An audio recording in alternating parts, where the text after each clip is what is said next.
what happened in Copenhagen? We were there for about 17 days negotiating.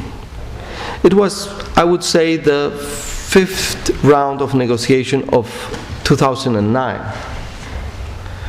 And you can imagine a negotiation where 192 countries come together, some of them with delegations of 3-4 persons, some with delegations of 500, 700 persons, negotiating at the same time in more than 25, 28 contact groups. And so it was a process of negotiation that was going to end in Copenhagen, but it began 1 year before in Poland, in Poznan. Everybody was expecting one thing from Copenhagen.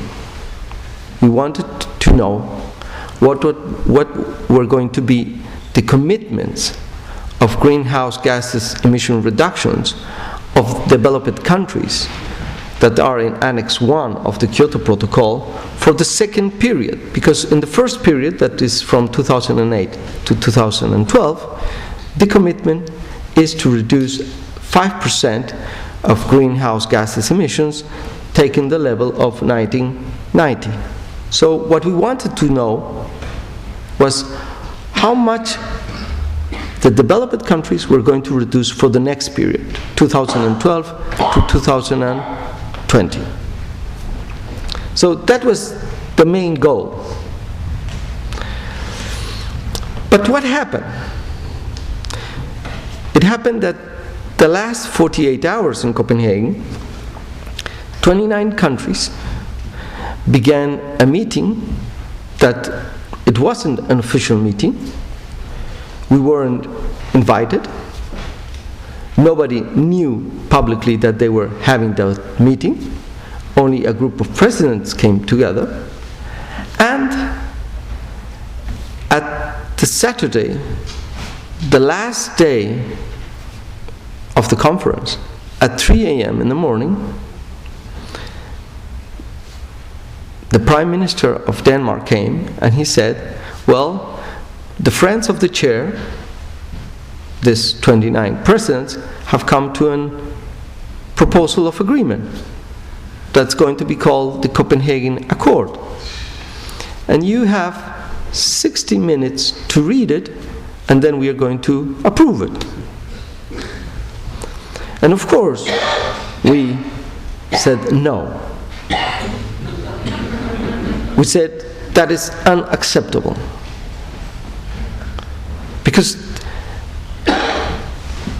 from the side of what democracy means, I mean, the countries that say that they are more democratic, that's the way they act.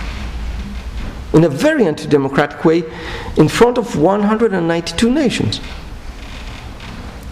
The good thing about the negotiation in Copenhagen and in climate change is that everything has to be approved by consensus.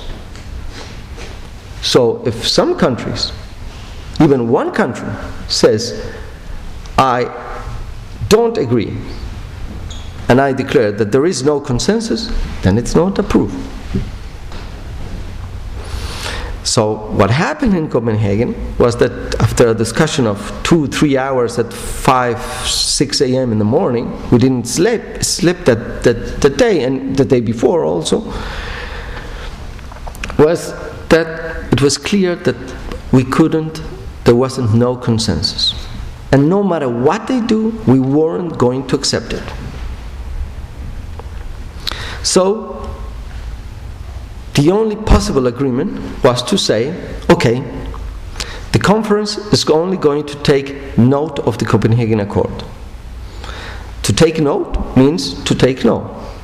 You're not saying you're in favor, you're not saying you're against, you're just saying that there is a group of countries that have come to an agreement that's called the Copenhagen Accord, but that agreement is not the outcome of the conference of the parties.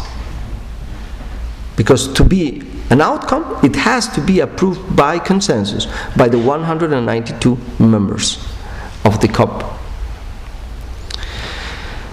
So, and we said, we approved 2 decisions by consensus. We said we're going to continue the negotiation toward Mexico. This negotiation is going to be under 2 tracks. Those 2 tracks, the Kyoto Protocol and long cooperative actions. And the papers that are on the table are the papers that we have been negotiating during the last year. So that is what happened in Copenhagen. Why we were in substance against the Copenhagen Accord? Mainly because of 3 reasons. There are more others, but I don't have the time. The first one has to do with the issue of the temperature. Because the discussion was, what is going to be the limit that we are going to agree as a target in order to limit the increase of temperature during the next century? Is it going to be an increase of 5 degrees, 3 degrees, 2 degrees, 1.5, or 1 degrees? That is one point of the negotiation. We, Bolivia, say it should be 1 degree, not more. And why we say 1 degree? Because we are seeing already the severe impacts that we are suffering. And the temperature has only increased 0.7. Almost 30% of our glaciers in the Andean mountains have disappeared. We see the natural disasters. We see that the level of the sea is rising. So we say we must stop this and do it very fast. The African countries and what we call the AOCs, those are the islands, they said it should be well below 1.5. But the Copenhagen Accord came with the figure of 2 degrees as the goal. So we said, no, that's your point of view. That's not the point of everybody. And we haven't agreed on it. And what happens if it's 2 degrees? We go to the IPCC 4th report. Between 20 and 30% of biodiversity is in danger and can disappear with a temperature increase of 2 degrees. If with 2 degrees we have a 50% of chances that only half of the humanity will be saved. So we want an agreement that saves everybody, not half of humanity.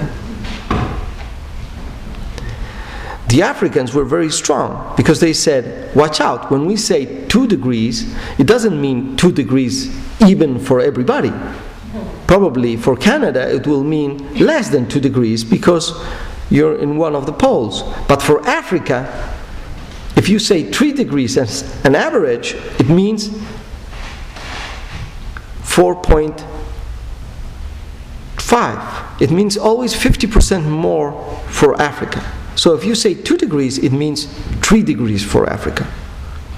Because it's already a very warm, hot continent. So that is why this issue is crucial. And it's still on the table. We haven't come to an agreement.